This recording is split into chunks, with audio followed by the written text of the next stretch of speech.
Galit at dismayado ang ilang deboto sa idinaos na pahalik sa Quirino Grandstand matapos ireklamo ang umunoy mabagal na usad ng pila na sa ilang pagkakataon ay hindi raw gumagalaw. I think this is the worst, of the Trasilasyon na experience namin. I've been here through the years, Pero ngayon, we've been here early in the morning, falling in line, but we were disappointed because ang sabi 7 o'clock daw. Then after the mass, then mag-start. So kami nag-antay kami. Then after the mass, lo and behold, 7 o'clock katapos ang mass. What time is it? 9. Unahin daw volunteer. Walang control kung sino-sino pinapapasok. And yet, pagagalitan pa kami ng mga taga-simbahan.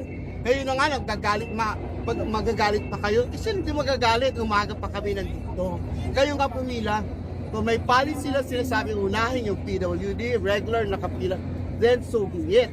Yun ang gawin, walang palakasan. Dapat hindi ganun kasi hindi kami magagalit ng talagang tama. Because lahat kami, lahat tayo anak ng Diyos. Hindi lang yung mga volunteer na sinasabi. Imagine for those 2 hours volunteer after the mass, this is 9 o'clock. This is very disappointing. Ayon sa mga deboto, may ilan sa kanila na nagmula pa sa kani-kanilang probinsya at madaling araw pa lamang ay pumila na para maagang makahalik sa poon. Si Ate Janet po ito. Kanina pa po dito lahat ang nakapila. Iba-ibang lugar po. May taga Malolos, may San Pablo, meron taga Cavite, meron Batangas. Bakit po ganun? Hindi po kami inunang iusad. Ang mga inuna po, yung mga nasa taas po na nagsimba po, nakararating lang.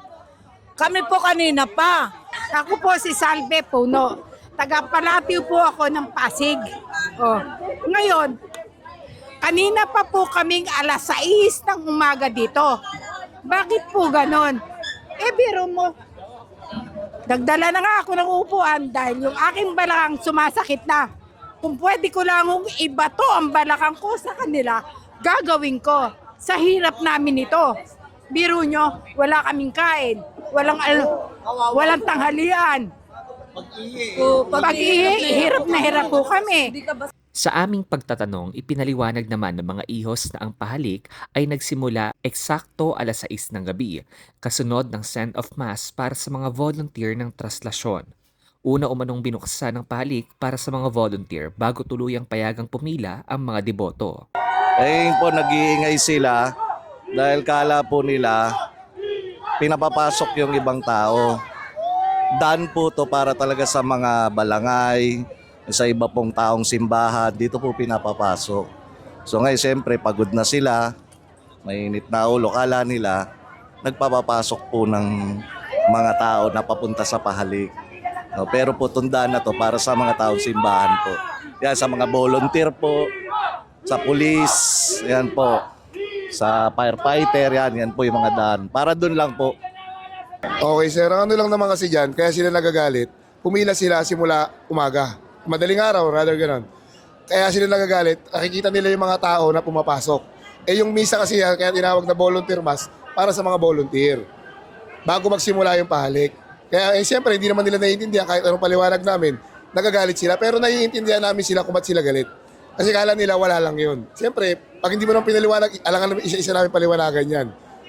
Madaming beses po namin silang pinuntahan. Tsaka in-announce naman din po nung pari kanina na itong misa na to para sa lahat ng volunteer na gaganap sa traslasyon.